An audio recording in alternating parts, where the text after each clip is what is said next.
Em comemoração ao 20 de novembro, Dia da Consciência Negra, estendendo essa comemoração para todo o mês de novembro, hoje nós estamos aqui na Casa de Cultura Fazenda Roseira. E para falar sobre esse mês e essa casa tão especial do século XIX, que até hoje está de pé, eu tenho aqui ao meu lado a doutora Alessandra Ribeiro, mestra e liderança da comunidade João Budito Ribeiro e gestora cultural da Casa de Cultura Fazenda Roseira. Tudo bem?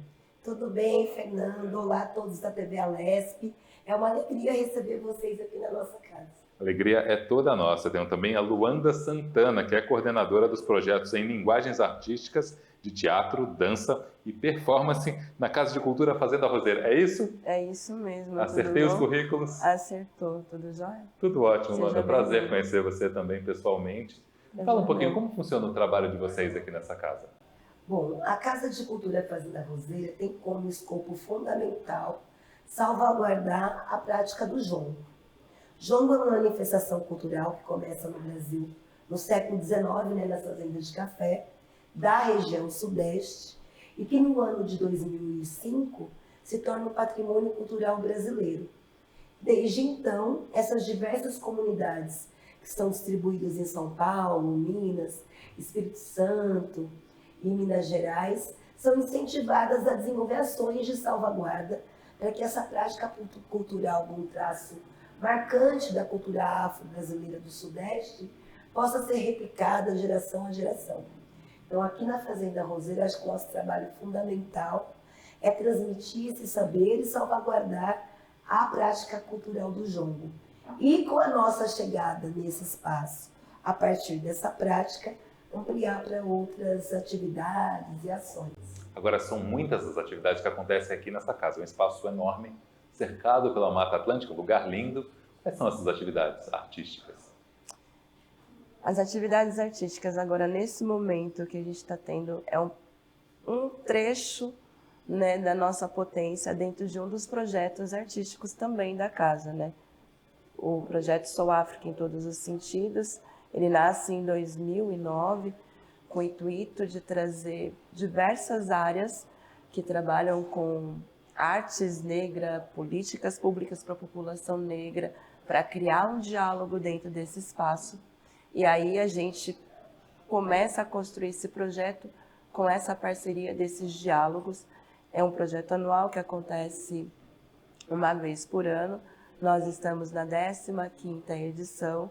Esse ano com um tema central que é a escrevivência, uma escrita de nós da Conceição Evaristo, e uma homenagem aos 80 anos da deputada Alessi Brandão. Então, a partir do Sou África, que eu acho que é a coisa mais pulsante nesse momento, o projeto que está aqui, no Aqui e Agora, a gente abre o espaço do Sou África para ter debates, amostras de palestras, amostras artísticas da dança, do teatro e da música. E a gente também tem os nossos projetos, que são projetos permanentes de políticas concretas e continuadas, que nasce lá em 2007, com o Núcleo de Pesquisa e Estudo do Teatro Negro, que teve aqui algumas ações muito importantes, que foram 2 grandes montagens. Uma foi As Três Mulheres de Xangô e a outra o Quarto de Despejo.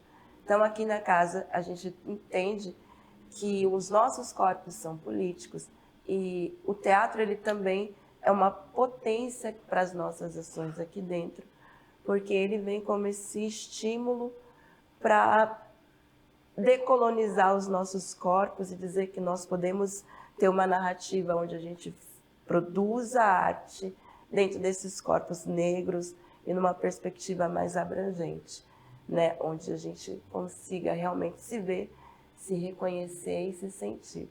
Então, a arte aqui, ela é pulsante, ela é concreta em todas as nossas ações, porque ela também exerce um papel político, nossas ações, elas são políticas e o teatro também tem essa função.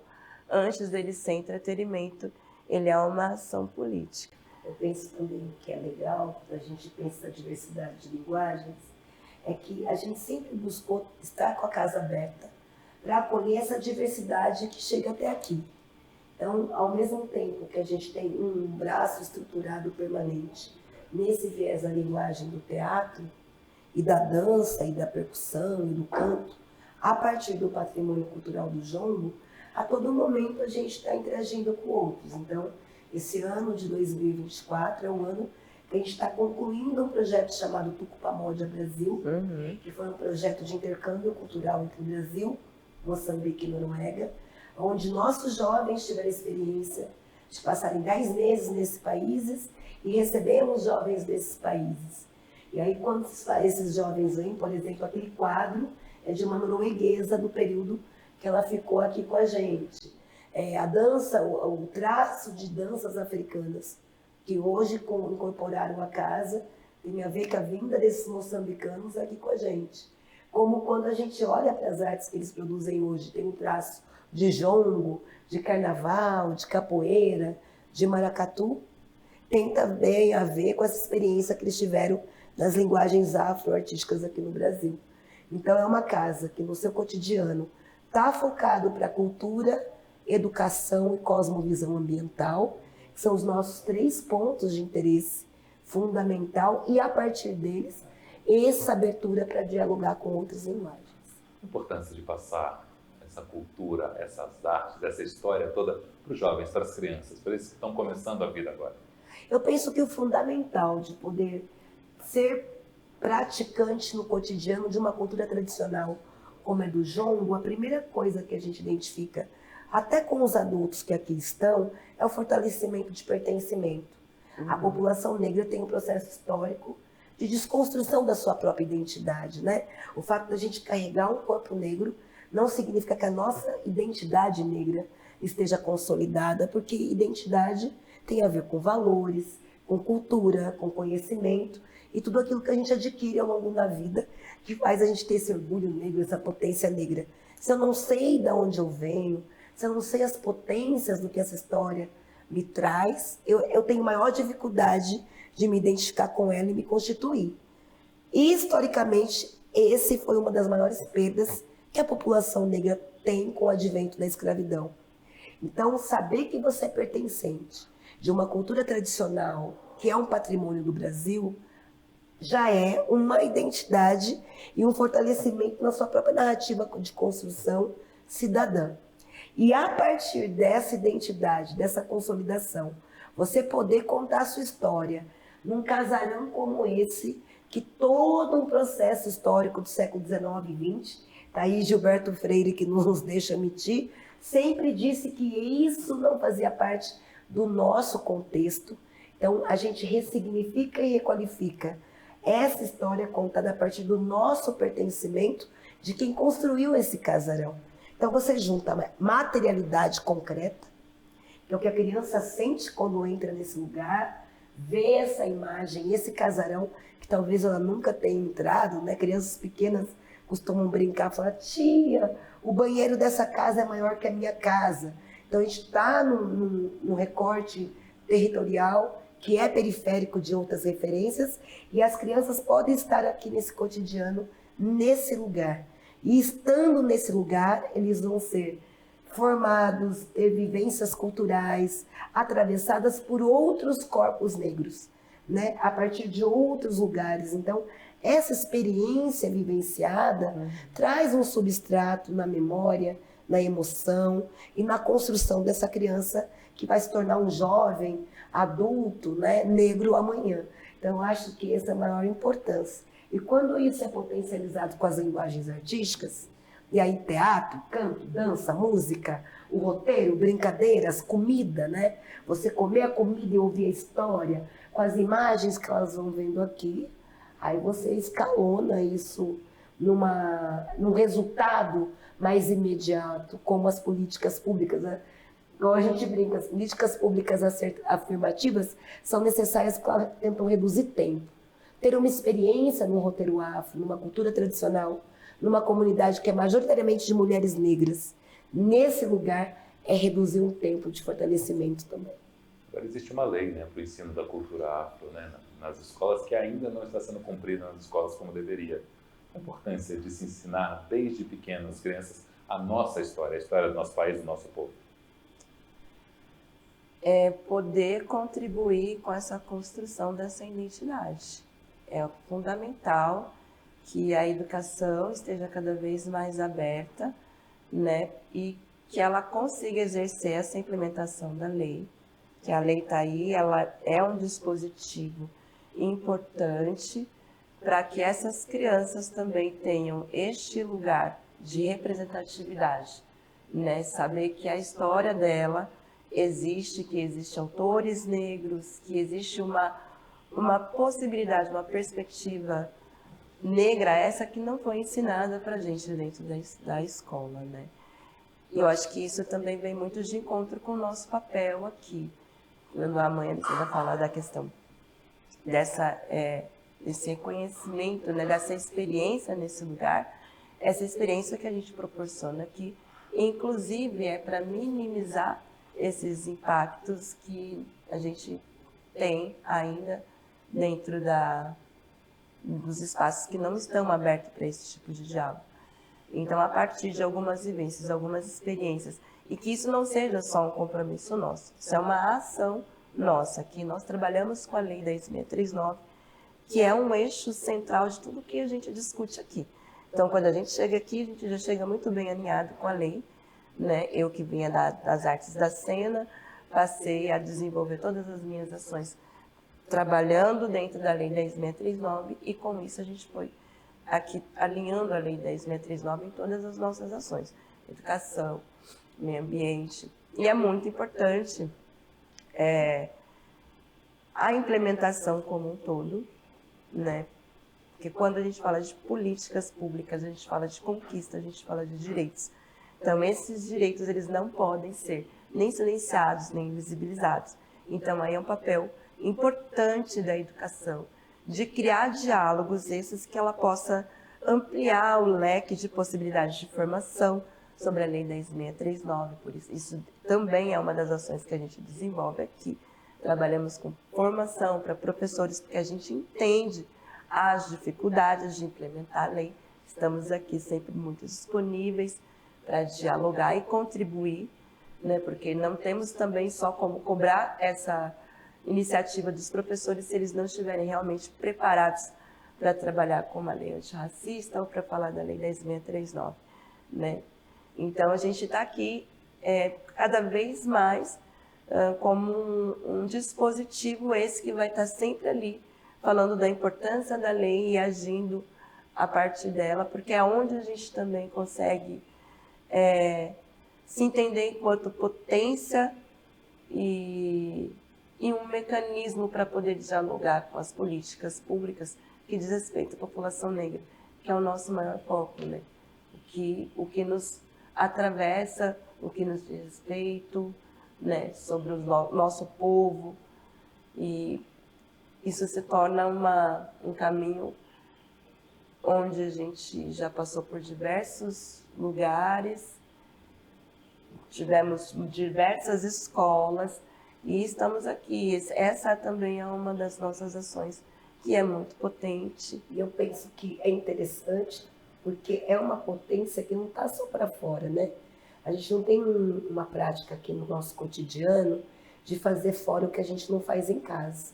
Então, o processo de formação, mais do que no âmbito do intelectual, né? Aqui temos historiadores, doutores em urbanismo, em pedagogia, linguagens da cena, em biologia, química, porque o processo formativo para a gente é fundamental e a gente entende que quanto mais potência, maior a transformação. Então, todos os nossos jovens integrantes da comunidade, eles são impulsionados a se jogarem profundamente em suas áreas de interesse, seja na estratégia da academia, seja na estratégia da prática cotidiana. E esse experimento parte primeiro com os nossos filhos. Então, quando a gente fala da importância de implementar a Lei 10.639, não é só para fora, no espaço de educação, lá na LBV, né? Mas é dentro da nossa casa. Porque não faz sentido a gente falar uma coisa que a gente já não pratica. Então, a gente vivencia isso com os nossos filhos, com os nossos netos, com as nossas crianças.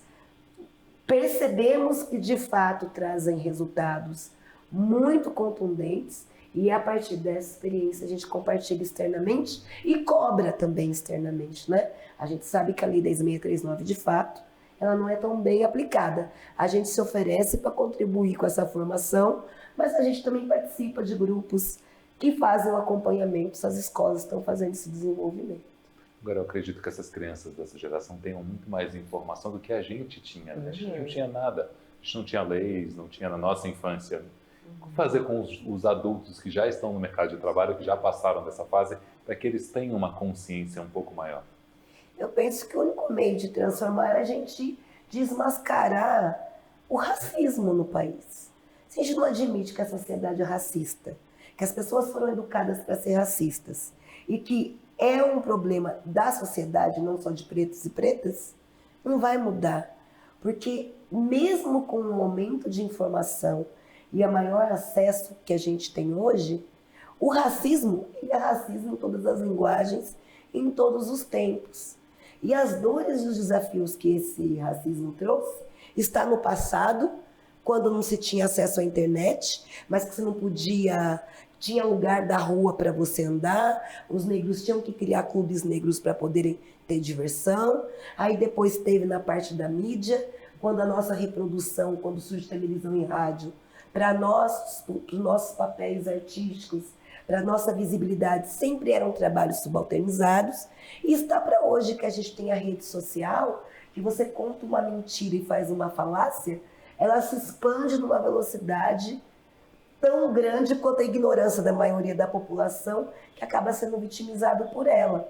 Numa sociedade onde mais de 75,8% das periferias ainda são negras, ainda são periféricas, e ainda temos um alto índice de outras culturas, como a cultura do pentecostalismo, ali sendo uma ferramenta que entra com um discurso de apoio à comunidade, mas junto com ele com um preconceito racístico, que desconstrói a nossa identidade, que desconstrói a nossa história.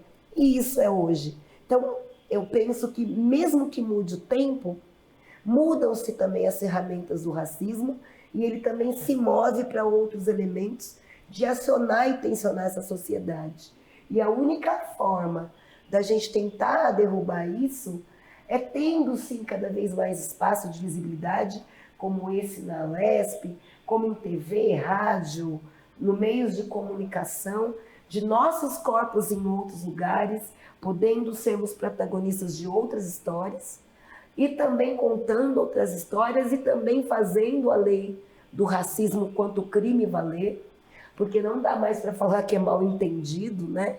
Nós somos o único país do mundo que por mais de 500 anos fomos escravizados, não temos nenhum país do território africano com uma experiência como a nossa, e uma experiência trágica como a nossa, que traz uma opressão como a nossa. Então talvez sejamos também o único país do mundo que possa ensinar para todos os outros que sim, o racismo mata, sim, o racismo acaba sonho, mas sim também no meio dessa luta a gente tem um amor tão grande que a gente não quer reproduzir com quem nos oprime a igualdade da opressão, mas a gente quer o direito da equidade, da igualdade. Eu acho que essa é a melhor estratégia, e aí sim a linguagem, as artes, o território, todas as ferramentas atuais podem ser um fortalecimento, né, para essa transformação. Sim. Falando em ferramenta, o 20 de novembro é uma boa ferramenta também para divulgar, para relembrar, né, para construir novas perspectivas para o futuro. Qual a importância do 20 de novembro, na tua opinião, Wanda? Olha, o 20 de novembro, ele vai continuar ainda com o papel, primeiramente, político, né? Mesmo não querendo falar de algumas coisas, é muito importante, né? Como o racismo, que a doutora Alessandra acabou de falar, sobre essas coisas que a sociedade não quer discutir, porque ela acredita que não existe, né? Então, o dia 20 de novembro é um dia de resistir e é um dia também de dizer existimos, resistimos e queremos que os nossos corpos não sejam violados, não queremos morrer e sim queremos de fato um Brasil mais justo, igualitário e que possibilite que a gente possa caminhar sem medo de sofrer qualquer tipo de violência ou de compactuar com as violências que acontecem com os nossos corpos. Então, 20 de novembro, para longe de ficar lembrando da condição dos escravizados, é dizer que ainda passamos por essas questões que são problemáticas e que a gente precisa discutir com a sociedade, porque a gente precisa da sociedade para que isso seja extinguido. Quais foram os principais avanços nesses últimos anos, na opinião de vocês? Olha, acho que a política de cotas está numa das das maiores conquistas. Porque quando você abre o espaço da formação da sociedade, né? A intelectualidade é o que forma a sociedade.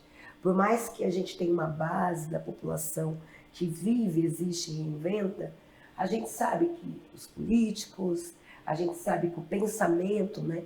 A linha que dá a construção do pensamento ainda passa pelo espaço da universidade e dos elementos que são colocados ali. Quando você abre essa universidade, que sempre foi branca, elitista, olhando para o eurocentrismo, e leva para dentro dela, em lugar de equidade, corpos negros, corpos indígenas, com outras memórias, outros repertórios, não dá para dizer que está tudo igual. Não vai estar igual, porque vai haver aqueles corpos ali. Não vai estar igual, porque ninguém vai estar autorizado para falar o que quer, como se ninguém estivesse ouvindo. Não vai estar igual, porque nós não seremos só objeto de pesquisa, mas o sujeito da pesquisa. E não vai ser igual, porque a produção desse conhecimento vai ser produzido e disseminado nos outros campos. Óbvio que, para além da política de cotas na universidade, a gente tem aí políticas brasileiras que são muito importantes, né? Eu acho que a luta permanente pelo SUS é uma conquista. Somos um país que o mínimo de saúde pública as pessoas têm direito. Vimos a Covid como foi, com todos os desafios de impactos políticos naquele momento, como foi a assistência e como foram em outros territórios, em outros países. Penso que a LBV, quando a gente leva para a Lei 11.645 de 2008, que é oriunda das 10.639, né? Que são essas leis que vão se atualizando para inserir a realidade da população e que elas estejam em lugar de igualdade no conhecimento.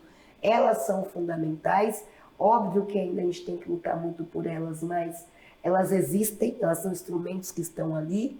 A transformação do racismo enquanto crime também é uma conquista, e poder ter hoje, dentro da mídia, da imprensa, os corpos negros sendo representados, sejam nas artes, sejam no jornalismo, seja na ciência, com maior fôlego, veeminência e visibilidade, também possibilita outras realidades para os nossos jovens. Então, penso que temos muito a caminhar, mas também temos muitas conquistas a serem comemoradas. Que Brasil vocês esperam para os nossos filhos? Um Brasil mais justo, né? Mais igualitário, possível para todos, todas, todos, para gente. Eu desejo um Brasil, eu desejo que a Fazenda Roseira vire o Brasil, porque aqui é um espaço majoritariamente de mulheres negras que gestam. Eu penso que as mulheres negras têm dado uma lição para o nosso país, seja na ciência, na cultura, na educação, mas não existir e resistir, se inventar. É visível, né, o distanciamento dessa potência que as mulheres têm tido em todas as áreas do conhecimento e essa vulnerabilidade que os homens se encontram. Então, eu acho que a gente conseguir ter mais essa transmissão de saber entre esses corpos a partir dessa episteme matriarcal, talvez transforme um mundo mais generoso, mais acessível, porque na nossa sociedade de mulheres negras, galo canta, pinto pia, a mesma galinha mandando, porque não tem a ver com uma concorrência de quem faz melhor, mas de potência naquilo que você é bom. Eu acho que o Brasil, né, o Brasil que eu sonho é que as pessoas tenham caminho, tenham oportunidades de serem potentes no que elas são potentes e possam ser apoiadas nas suas vulnerabilidades em grau de igualdade, independente dos corpos que elas carreguem, independente de onde elas nascem. Então eu quero que o Brasil vire a Fazenda Roseira e a comunidade. Cada um com as suas habilidades, cada um com as suas, né? Exatamente. Que Vocês querem mandar algum recado para quem nos assiste nesse momento, nesse mês de novembro? Sim, quero que vocês venham conhecer a Casa de Cultura Fazenda Roseira, a comunidade João Godito Ribeiro, que a gente está aqui de braços abertos para receber vocês. E também venham, tragam investimentos, projetos, ideias. Vamos fazer, né, da nossa sancofa, que é nosso adinca, da nossa camiseta, que nunca é tarde para a gente voltar atrás para buscarmos as nossas raízes, também uma semente do Eu Seguro Sua Mão na Minha, para a gente fazer junto, que não dá para fazer sozinho. E você, Lu, o que você quer dizer pro pessoal? Ó, já estou virando repórter. Fique à vontade. Já estou aprendendo, Fernanda, já estou me esparramando aqui. Venham conhecer a Casa de Cultura Fazenda Roseira. Nós estaremos aqui esperando vocês de braço aberto. Acompanhem as nossas páginas, nossa programação de África, que ainda não acabou. E é isso. Qual o endereço para quem quiser conhecer? Nós estamos aqui em Campinas, na rua Haddad. Domingos Haddad, número 1, no Parque Residencial Fazenda. Abrimos de segunda a sexta, das 9 da manhã às 5 da tarde. Sábados, de acordo com as atividades, e nossas redes sociais. É @casadeculturafazendaroseira.com.br ou @comunidade João Godito Ribeiro. Esperamos vocês, só vir. Luanda, foi um prazer conhecer você. Obrigado pela entrevista. Doutora Alessandra, obrigado. Gratidão. Prazer conhecer vocês. Parabéns pelo trabalho de vocês, lindo, realizado aqui. E vamos torcer para um país melhor. Bora, ó, esperamos vocês.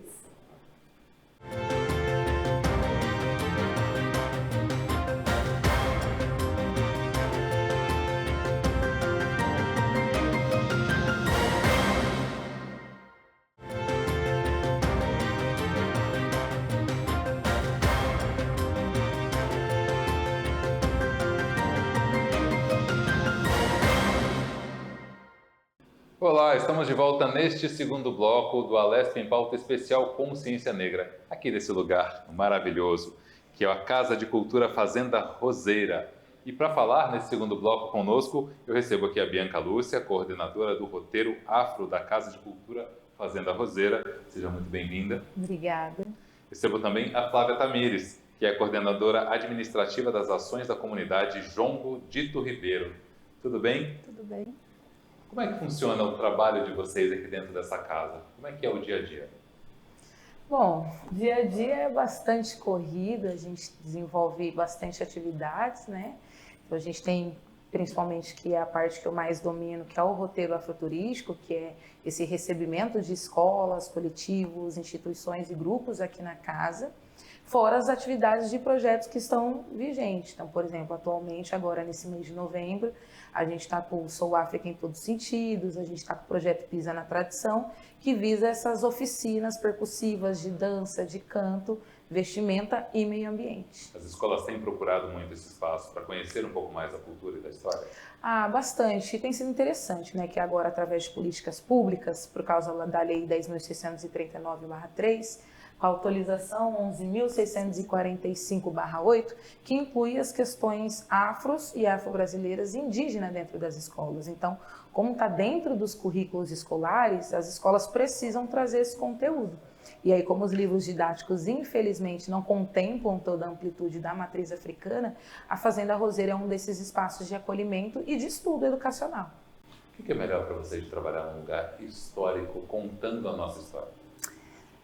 Olha, eu acho que você já disse tudo, né? Que acho que é a parte que conta a nossa história, né?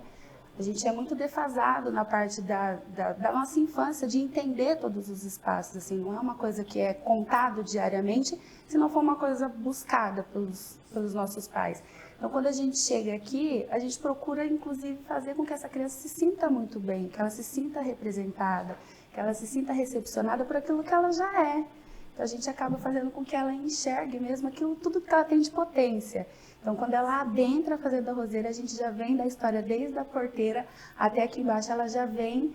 E isso é o que é mais gratificante para a gente, é a criança sair daqui, o adulto, o jovem, o idoso, sabendo e entendendo que sim, ele faz parte de tudo isso aqui, que tudo isso aqui que a gente hoje gesta e é gestado por mulheres, é possível você entender cada espaço como parte de si. Eu acho que a parte mais gostosa é a história mesmo, é poder contar essa história. falando em história, fala um pouquinho da história dessa fazenda. Era que tipo de fazenda, de que época? Bom, aqui o espaço é de 1830, sua última reforma foi em 1920 e é um espaço privado. Tinha uma família que morava aqui, tanto que os mais antigos do bairro contam, né, que tinham esse desejo de vir aqui para pegar fruta, para conhecer. E aí não tinha esse acesso, né? Tomava tirinho de chumbinho, tinha cachorro grande que corria. Eu acho que a galera que já está nos 50, 60 anos, que tem memória de como era a Fazenda Roseira aqui, na infância tinha esse bastante afeto no sentido de tentar entrar nessa Fazenda Roseira para ter acesso, nem que fosse na parte ambiental, mas não podia porque era um espaço privado. E aí nesse processo de espaço privado para espaço público, a gente passou aqui por um processo de defesagem, assim, né? De destruição, de depredação, porque não foi ocupado como deveria pela prefeitura, mas também o ex-proprietário continuava desocupando o espaço, tirando portas, tirando janela, tirando tijolos. E aí a gente sempre foi uma comunidade muito curiosa, vamos dizer assim. Acho que principalmente por causa da nossa mestre liderança, que é a Alessandra Ribeiro, que sempre foi muito curiosa nesse sentido de entender tudo. Não só para além da tradição, que fomos uma comunidade que houve um adormecimento, então a gente teve que resgatar tudo isso e a curiosidade foi o ponto principal, mas principalmente de conhecer, entender, né? Porque o jongo é a base de tudo. A gente diz que isso aqui é só um corpo. A alma da Fazenda Roseira é a tradição do jongo. Então, quando a gente está nesse processo de entender o que é esse corpo jongueiro, quais são os lugares que esse corpo jongueiro alcança, né? Porque a gente não salvaguarda a tradição, a gente salvaguarda o jongueiro, a pessoa que é detentora disso. E nesse processo a gente se deparou com a Casa de Cultura Fazenda Roseira, de entender território, onde que essa comunidade está alojada. E nesse processo de encontrar a Fazenda Roseira, foi muito mais um reencontro, né? Porque a gente diz que acho que se não fosse ancestralidade, talvez a gente não estaria aqui.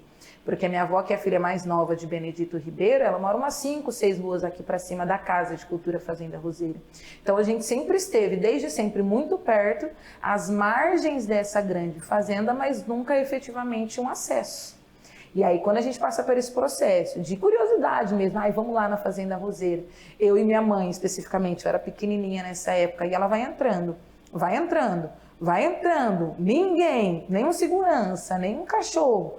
E ela se depara com esse casarão abandonado, quase que em ruínas. Ela fala, gente, vamos juntar a comunidade e ocupar aquele espaço. E é curioso dizer, porque a comunidade é quem gesta, tem a gestão compartilhada com o poder público, mas foi uma ocupação do movimento preto mesmo, sabe? Do movimento social, dos religiosos de matriz africana, e de todo mundo que tem esse movimento de pensar políticas públicas para uma sociedade melhor. Então a gente acabou ficando aqui porque a gente que identificou, a comunidade que estava mais próxima aqui do território, mas foi uma ocupação conjunta. E aí depois disso, de passarmos de ocupantes, literalmente, durante 7 anos, né? A gente não tinha energia elétrica, a gente não tinha água, a gente não tinha nenhuma acessibilidade real de uso desse espaço. Era tudo na força do querer e do amor de manter cada coisa no seu devido lugar efetivamente. E aí, a partir disso, em 2015, a gente consegue a permissão de uso. E aí dá um alívio, porque a gente deixa de ser os ocupantes do espaço para sermos realmente os ativistas desse espaço. E aí a gente duplica, triplica as ações de pensar a matriz africana aqui na Fazenda Roseira. Esse ponto é fundamental para transmitir toda essa cultura, esse conhecimento, essa história, né? É um ponto que é uma referência na região, muito antigo, e que a partir desse ponto, com toda essa estrutura, poder passar para as crianças toda essa história. Na época de vocês, de criança, vocês tinham toda essa história, todo esse cuidado, todo esse contato com a história da cultura afro-brasileira? Olha, posso dizer por mim assim, né? Eu venho me entender quanto uma mulher preta aos meus 21 anos. Pelo processo todo da minha infância, não que não tivesse essa forma de incentivar a criança, mas muito pequena. Então eu passo a me entender quanto mulher preta quando eu chego aqui. Então eu chego aqui em volta dos meus 21 anos e é quando eu começo realmente a entender todo esse processo da minha infância que eu não tive contato, que não era uma coisa tão recente de se fazer ou de se praticar. Nunca foi tão inserido assim. Então eu acredito que na minha parte assim, eu só venho a descobrir mesmo, tipo, caraca, isso faz parte de mim quando eu já estou na minha fase adulta. quando eu já estou na minha fase de quero descobrir quem eu sou, o que que eu represento, da onde eu venho, para que isso daqui serve, aonde isso daqui me agrega, aonde que isso aqui está tocando dentro de mim, por que está fazendo, na minha fase adulta, assim. E para mim é curioso, assim, porque eu sempre fui do movimento, eu tenho 26 anos, então tudo começou desde muito cedo. As pessoas perguntam, nossa, como que era a sua vida antes do jongo, antes da religiosidade? Eu não tenho memória, né? O jongo, a gente resgata essa tradição, a gente acorda a tradição do jongo. Eu tinha 5 anos de idade, então assim, toda a minha infância sempre foi muito povoada, tanto que a gente brinca, né?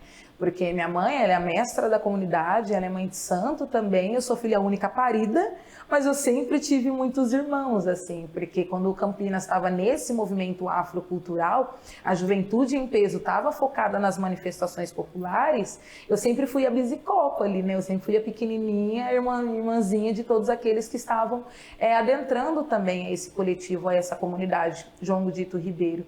Então, para mim é muito curioso, porque é isso, eu sou uma mulher negra, não retinta, que tem meus privilégios, mas, por exemplo, eu tenho 26 anos e eu tive a oportunidade de poder seguir toda uma carreira acadêmica, de trabalho, fora da curva, do que é o normal da juventude. Por exemplo, um dos desafios que a gente tem com as comunidades jongueiras é que os nossos jovens estão deixando de salvaguardar a sua tradição para precisar estar no mercado de trabalho. Então, como a gente potencializa e faz a nossa tradição, a nossa cultura, a nossa ancestralidade também ser o nosso sustento.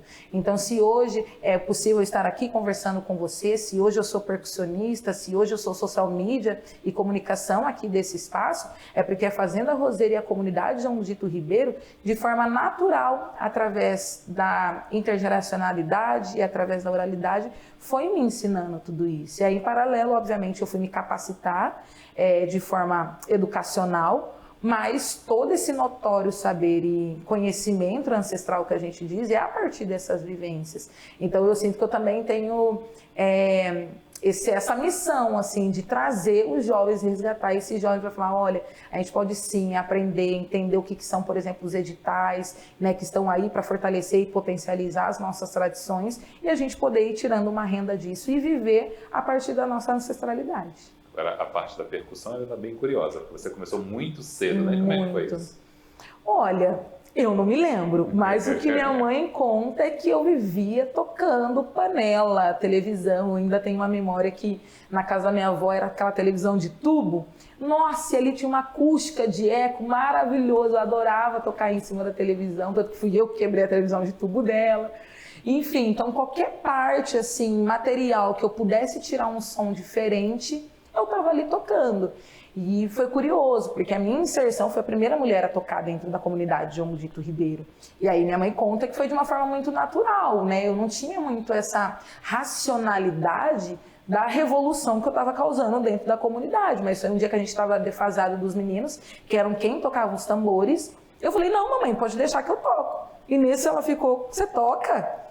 E aí eu toquei, segurei a roda de jongo, mas não foi algo que eu, naquele momento, com 10 anos de idade, eu estava entendendo o que estava acontecendo. Eu só queria tocar porque eu sabia que eu sabia tocar, e era isso. E a partir disso a gente foi empoderando realmente cada vez mais as mulheres para que elas toquem e dominem os tambores. E hoje eu sou a pessoa que também é responsável aí por fazer essa partilha, né, dos conhecimentos ancestrais do toque. Eu digo que se eu vim nessa terra com essa sabedoria percussiva, eu preciso passar para frente. Então, para mim, essa experiência foi muito importante, porque foi de uma forma natural. Não teve a dor de, nossa, eu preciso aprender a tocar esse instrumento para tentar ser inserida nesse mundo percussivo, ou tipo, a dificuldade depois de adulto de ter que aprender uma coisa nova. Eu sempre toquei desde sempre, eu não tenho uma memória de, Bianca, quando você não tocou. Se eu não estou tocando necessariamente o coro, eu estou tocando em mim, porque eu entendo a percussão, estou cantando, e a partir disso a gente vai usando a percussão nas suas amplas vertentes. Qual a importância da percussão dos tambores e qual é o significado deles? Bom, os tambores é a nossa ancestralidade. São eles que fazem a conexão com os nossos ancestrais e com a gente que está fazendo o jongo agora. Então, sempre quando a gente cumprimenta os tambores, né, saúda, quando a gente toca esses tambores, a gente está literalmente pedindo a bênção para os nossos ancestrais para a gente poder fazer o jongo agora e dar continuidade nessa tradição. E aí a importância deles é o que eu gosto sempre no final das dinâmicas percussivas perguntar. Quando eu ouço um tambor, eu sinto, e aí as pessoas vão falando, né? Que é esse pulsar, que é esse arrepio, que é esse acelero, que é essa certeza. Porque o tambor foi o primeiro meio de comunicação, né? Hoje a gente tem aí, pensando nas tecnologias imensas que a gente tem na nossa sociedade, mas o primeiro meio de comunicação eram os tambores de troncos escravados, de couro animal, que era tocado aqui, os escravizados sabiam o que estava acontecendo, dependendo de um ritmo que era feito, era um sinal que, ó, precisa acelerar o trabalho porque os capatazes estão vindo, dependendo do ritmo que soava, ó, podem diminuir um pouco o serviço, que agora a barra está um pouco limpa, e a partir disso as comunicações foram se dando, dependendo do que tocava aqui, quando a gente vai pensar as tradições afro mesmo, de África, dependendo de um ritmo que era feito num determinado bairro, numa determinada cidade em conjunto, outras cidades captavam o que estava acontecendo ali e chegava todo mundo para somar. Então essa comunicação e esse conhecimento dos ritmos, eu acho que é o que faz dar sentido, porque se a gente tem matemática, a matemática surge a partir da musicalidade também, né? Então, a voz é a partir da musicalidade. Então, quando a gente pensa percussão, coro e o que dá sentido para a nossa dança, o cantar vem do toque, o dançar vem do toque, a palma vem do toque, é realmente isso, é essa representação da nossa ancestralidade aqui nesse momento presente. Hoje a gente tem toda essa tecnologia para divulgar o trabalho, divulgar a cultura, divulgar as artes. Qual a importância da tecnologia, na tua opinião, para divulgar todo esse conhecimento? Eu acho que é fundamental. Eu acho que tudo que a gente faz vem daí, né? Tudo que a gente produz, até a forma de falar, de se portar, ela já vem daí. Então, eu não consigo, eu tomo por mim, assim, eu não consigo falar do que eu sou hoje sem não ter essa ligação, sem não conseguir estar num lugar sem falar que eu faço parte daquilo. Então, acho que a tecnologia ela vem para agregar, mas ela também vem para mostrar lá fora cada vez mais com potência tudo que a gente já faz dentro. A gente tem uma frase que é: eu não faço bem lá fora o que eu não faço aqui. Então, antes de mostrar para lá, antes de vir a tecnologia, a gente já fazia muito bem.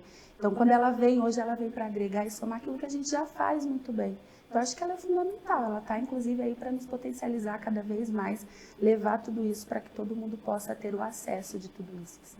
Agora, aqui a gente está num painel espetacular, com várias referências de diferentes épocas, diferentes segmentos. Você quer destacar algumas dessas personalidades que estão aqui do nosso lado? Nossa, não tem como a gente começar falar de uma e não falar de outra, né? Mas, assim, pensando de uma referência, né, gente, mundial, não tem como a gente falar, ou melhor, no nosso país, falar de Dandara, que era esposa de Zumbi dos Palmares, que é importante frisar que o 20 de novembro foi o dia do assassinato de Zumbi dos Palmares, então não é um dia feliz, não é um dia de celebração, é um dia de realmente consciência, é um dia de luto, é um dia de luta. E se não tivesse Dandara, não teria Zumbi dos Palmares, que é uma figura que a gente vem ao longo dos anos também enfatizando. Não tem como a gente falar de Rainha Nzinga, que foi uma guerreira revolucionária no continente africano, que realmente revolucionou o sistema ali. Não tem como a gente não falar, gente, de Marielle Franco, uma mulher negra, política, que foi brutalmente assassinada aqui no nosso país. Não tem como a gente não falar de Dona Ivone Lara. Não tem como a gente não falar de Jovelina Pérola Negra, a Anastácia, que tanto sofreu, Lélia Gonzalez, uma grande escritora. Eu acho que aqui a gente tem Clementina de Jesus. Eu acho que realmente não tem como a gente falar de uma só. Esse quadro chegou para a gente de uma forma espontânea, inclusive foi um presente, a parede já era dessa cor. E aí a gente sentiu que esse quadro realmente foi feito para essa parede, assim, de uma forma ancestral. Tanto que a deputada Alice Brandão, ela veio aqui uma vez, numa das nossas festividades, e falou: nossa, por que eu não estou nesse quadro? A gente falou: dona Alice, ainda não, por favor, porque aqui a gente só tem as mulheres que não estão mais em vida, então que a senhora realmente não esteja nesse quadro. A gente espera que demore mais um pouco, né? Sim, mas é isso. Falando do mês de novembro, do 20 de novembro, você falou da morte do Zumbi, mas é um mês muito significativo para toda a cultura negra do país. Qual a importância de se comemorar esse mês, de se lembrar de toda a nossa história?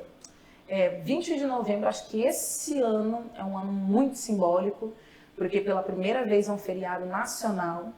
Então, acho que é um marco no nosso país, realmente, de pensar os avanços nas lutas antirracistas, contra os preconceitos, enfim. Mas é curioso porque a gente tem esse processo das pessoas só darem voz e visão para o mês da consciência negra no novembro. Só que a gente tem o mês de maio e a gente tem o mês inteiro, o ano inteiro, que a cada 23 minutos um jovem negro ele é assassinado. Então, acho que esse é o mês onde a gente que já trabalha as lutas antirracistas diariamente convida a sociedade civil a realmente botar a mão na consciência e falar, gente, é importante a gente lembrar que o nosso país ele só é o que é devido ao processo de escravidão, porque o Brasil são terras indígenas. Se não tivesse tido escravidão, provavelmente ninguém de nós estaríamos aqui.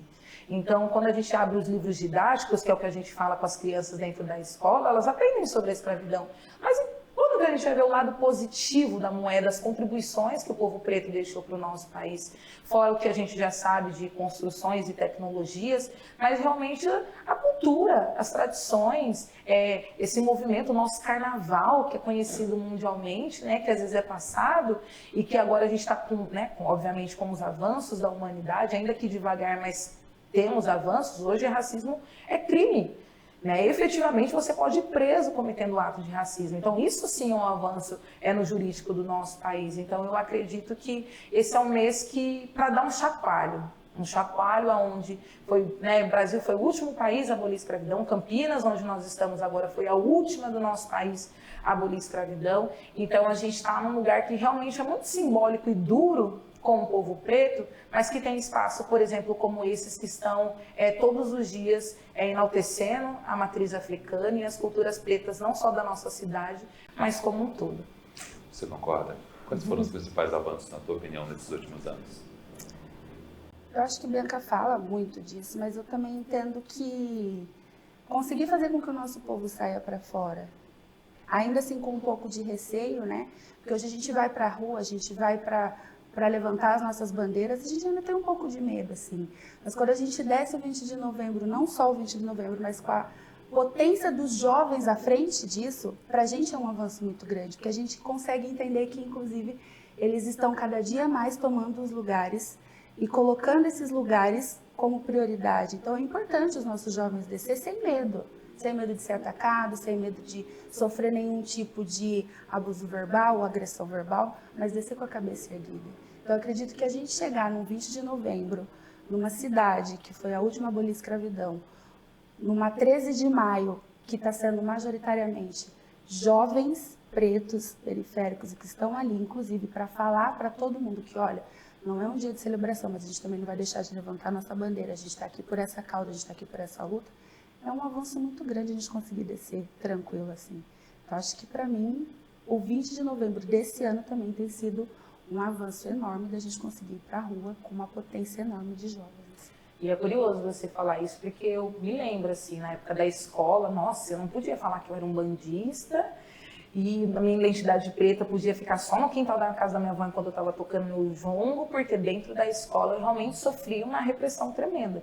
E hoje você vê os jovens falando sobre as legiões de matriz africana, assumindo seus cabelos, assumindo as suas identidades negras. A gente vê, né, pelos nossos primos, pela juventude da nossa comunidade, quanto eles realmente estão sendo cada vez mais empoderados. Eu acho que isso sim também é um resultado de avanço, assim, de pensar um movimento preto em sua ampla vertente. Falando um pouquinho do jongo, dessas atividades que acontecem aqui nessa casa, nesse espaço, quais são as mais procuradas e qual é o público que vem para cá?